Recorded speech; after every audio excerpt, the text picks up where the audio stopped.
Hey everyone, I'm Noji Nora, the ramen maniac. Today, I'm using Takeoka style black shoyu ramen with my Jiro style power noodles, a bold dark soy sauce flavor with thick, rich pork energy. This one is going to be intense. My name is Noji Nora, short for Nojiro no Life. Back in college, I studied abroad in the US and I've loved America ever since. Let's get cooking. Ultra black shoyu ramen, Jiro style pork power. Hey, I'm Noji Nora, ramen lover from Japan. Stick around and watch till the end. Let's go all out and make the ultimate ramen. These are the ingredients for today's ramen. First, we'll start with the chashu, the most time-consuming part. I chose pork belly for this one. This is my first time making this ramen. It's called black shoyu ramen. Have you ever heard of Takeoka style ramen? Takeoka style ramen is a unique soy sauce ramen from Japan. It's known for its super dark broth, made with strong shoyu and the cooking liquid from braised pork. Instead of a long simmered soup, hot water is added to create that deep bold flavor. Watch till the end. The whole point of today's video is to fuse this Takeoka style ramen with my Jiro style ramen. That bold black shoyu flavor combined with thick, powerful Jiro style noodles. For the soup, I'm using my frozen Jiro style stock, a no-emulsified pork broth. It's clear, rich and packed with pork flavor. I'll defrost the soup and the pork fat in the microwave, nice and simple. Ramen is all about bringing different ingredients together to create one perfect bowl. Next, let's prep the onions. I'll cut the onions into a size that feels perfect when you eat them with the soup. You want that fresh crunch, but not too overpowering. If it's in season, I'd definitely use fresh spring onions. Have you ever tried them? The texture and natural sweetness are just incredible. I actually love cutting vegetables. That fresh, juicy crunch is the best. What part of cooking do you enjoy the most? When do you have the most fun in the kitchen? For me, it's gotta be ramen, no question. And then, well, there's more. Like the video! Probably meat dishes too, like burgers and steaks. I love cooking those. I also love making salads. Arranging the veggies with good color balance is so satisfying. The day after I cook Japanese food, I suddenly feel like making Chinese food instead. And then the next day, I start craving Italian food. Recently, I've been really into making aglio e olio, mac and cheese, and even homemade pizza. Mac and cheese is an American classic, right? I wonder if every family has their own version and flavor. I'd love to hear your tips for making it, or any special family twists you add at home. On the other hand, is there any Japanese home dish you are curious about? Ask me anything, I'll answer it all. I share my ramen recipe on Etsy, so go check them out. And if you have any requests, drop them in the comments. Right now, I'm making the noodles. I'll show the process in detail again this time. Making noodles isn't that hard. Once you've got the tools and ingredients, it's actually pretty simple. The biggest challenge is probably getting a noodle machine. Even in Japan, you can usually only find them used. My noodle machine is called the Ono style noodle maker. It's the most famous hand-cranked noodle machine for home use in Japan. In Japan, people usually find them on resale sites like Mercari or Yahoo auctions. If you pay around 20,000 yen to 45,000 yen, you can usually get one that works really well. Before buying, I recommend checking the seller's comments to make sure they are willing to ship internationally. Starting to feel like making your own ramen noodles now? Subscribe for more ramen! The key to great noodles is taking your time. Smooth, slurp-worthy noodles are what makes ramen truly delicious. And this ties into sustainability too. I try not to waste any ingredients whenever possible. Even the dough stuck to the chopsticks. I scrape it off my fingers and put it back in the bowl. Right now, I'm checking the texture of the dough. If it looks crumbly like this, you are good to go. Look at this. So far, it's turning out perfectly. And that's it for the noodle mix. Pretty simple, right?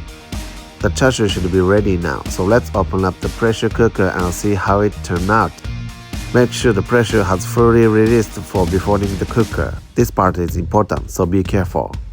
I'll carefully take the chashu out so it doesn't fall apart.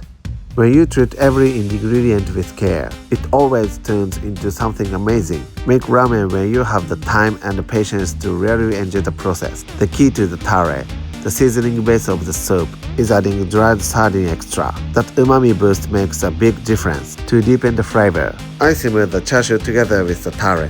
This also infuses the tare with pork-rich essence. Like the video! Just look at this. It already looks insane delicious, doesn't it? Now we are going to press the dough into flat noodle sheets. To make a firm noodle sheet, I press and compact the dough by stepping on it. Now, it's time to knead the dough with my feet. I step on it a lot, so it's actually a light workout and a great stress relief. Stepping on the dough also helps develop gluten, making the noodles stronger and chewier. But if you overwork it, the gluten can break down and the noodles lose their structure. If you ever try making noodles, pay attention to how long and how many times you step on the dough. For me, I repeat the step and fold process about 4 times. Now I'm cutting the noodle sheet into equal portions. This is to match the size of the noodle machine we'll use next. This is what the cross section looks like. Nice and even, right? With the noodle sheets like this, I'm pretty sure these noodles are going to taste incredible. What I'm doing now is rolling the dough. This process stretches it evenly. Have you ever heard these nerdy noodle making terms before? I honestly think ramen is one of the most delicious foods in the world. And I truly believe making ramen might be one of the most fun things in the world too.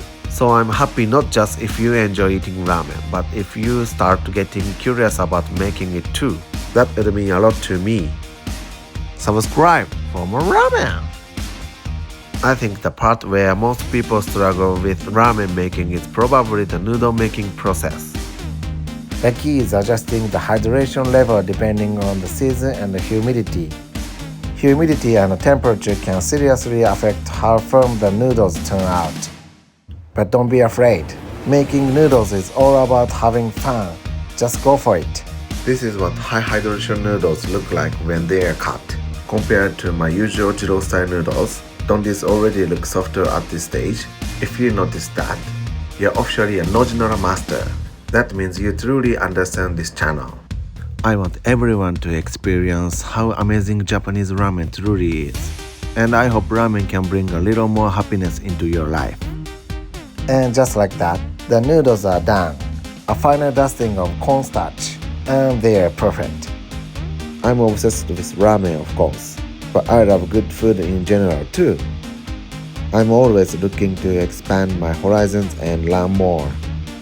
From what I know about different cuisines around the world, in America, you've got home classics like mac and cheese or meatloaf. I love them, so I make them pretty often at home.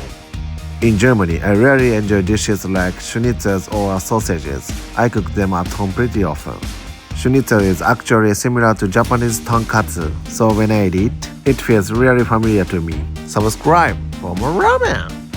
When it comes to French food, I love making simple dishes like ratatouille or quiche. They're surprisingly easy and really enjoy them. When it comes to Italian food, I love all kinds of pasta and pizza. I eat them all the time. So yeah, it might look like I only make ramen, but I actually cook and enjoy all kinds of different dishes too. Where are you watching from? And what kind of food do you love the most? It doesn't have to be anything big, just leave a small comment. I really love connecting and talking with all of you. Now it's finally time to assemble the bowl and bringing this ramen together. Once the pork fat hits the soup, the flavor level jumps instantly. So first, boom, in goes the pork fat. The contrast between the dark black broth and the white pork fat is just incredible, right? The noodles are boiling up nice and smooth, silky and springy. Draining the noodles. That yugiri move is actually one of the most satisfying parts of making ramen. I still want to practice my yugiri more and get better at it. Time to drop the noodles straight into a sea of broth.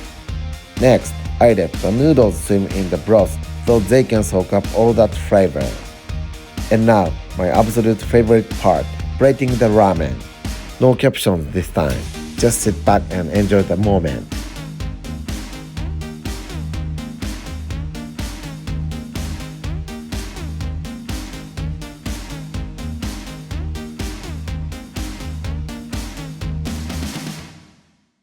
The ultimate bowl is complete. From here on, no captions too, no narration. Just sit back and enjoy.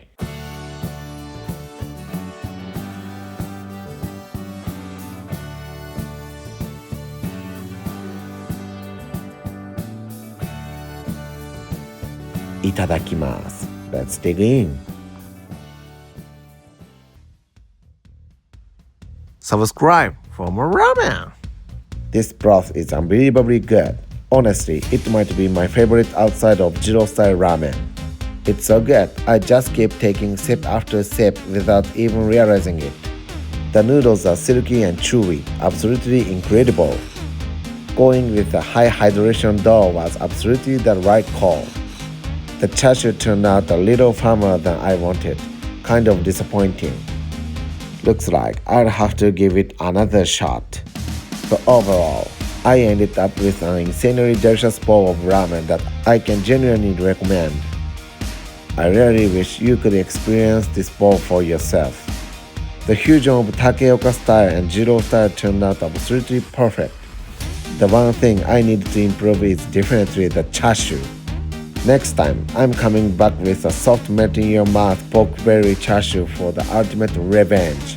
If you'd like to know the full recipe for this ramen, let me know in the comments. If enough people are interested, I'll think about turning this into a full recipe guide. Every time I make this, I think, I wish I could share Japan's amazing ramen with the world. If you love ramen or thought this looked delicious, please share this video with your family and friends. I'll keep making delicious ramen from here on out, so stay tuned. If there's a ramen you want me to cover, let me know in the comments. I could talk forever, but that's it for today. Make sure to watch the next one too. Thank you for watching. Don't forget to subscribe, hit the like button, and leave a comment if you enjoyed it. See you in the next ramen adventure. Nojiro no Life. Thank you.